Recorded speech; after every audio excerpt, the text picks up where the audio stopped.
We want to get more on this story now, and we're joined by the Washington Post's reporter, Rhonda Colvin. Hi, Rhonda. Thanks for being with us. Hi, thank you for having me. I know that you've covered police brutality for a long time. I wanted to ask you specifically about the arrest of, and I hope I'm saying this right, Derek Chauvin. How much of a difference does that make? One of the big differences is how it happened so quickly.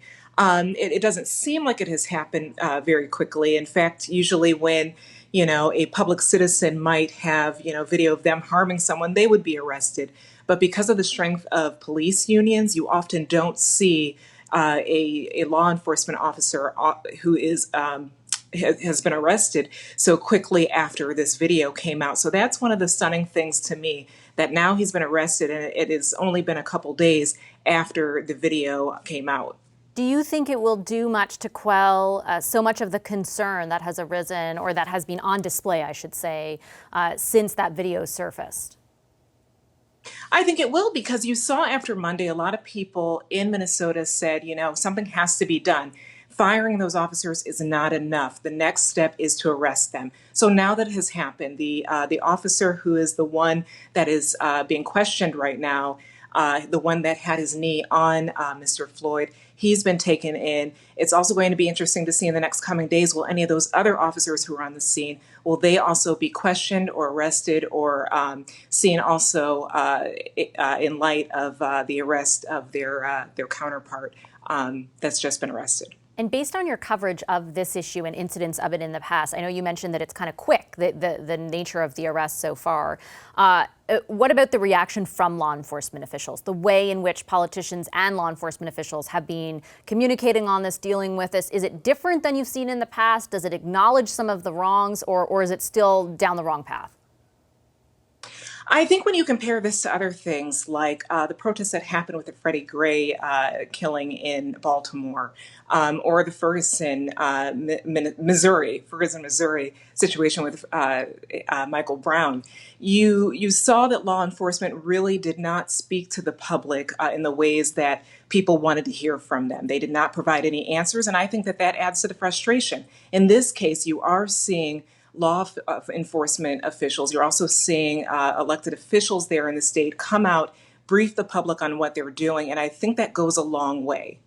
What about the president in the tweets overnight and the lack of answers today? So he held a press conference, my colleague Lindsay was just outlining, about China, in which, because it was a press conference, I think there was an anticipation he would be taking questions on this issue and the tweets that surfaced, that the one tweet that Twitter actually ended up hiding because it said that it incited violence or glorified violence. How is that factoring into things right now from your perspective? Well, when you look at the timeline of how he's responded to this, earlier this week he said that he's asked the FBI to investigate this, the DOJ to act on it and act on it quickly. So that looked fairly promising. That hasn't exactly been his response in other incidences that have been similar during his term.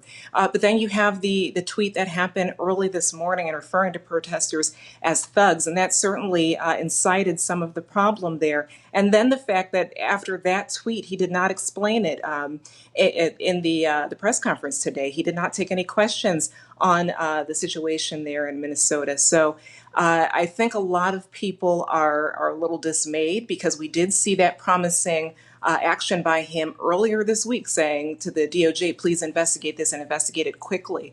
Some people did say, it is a campaign time. He might be doing that because he has been trying to get some energy in the black vote.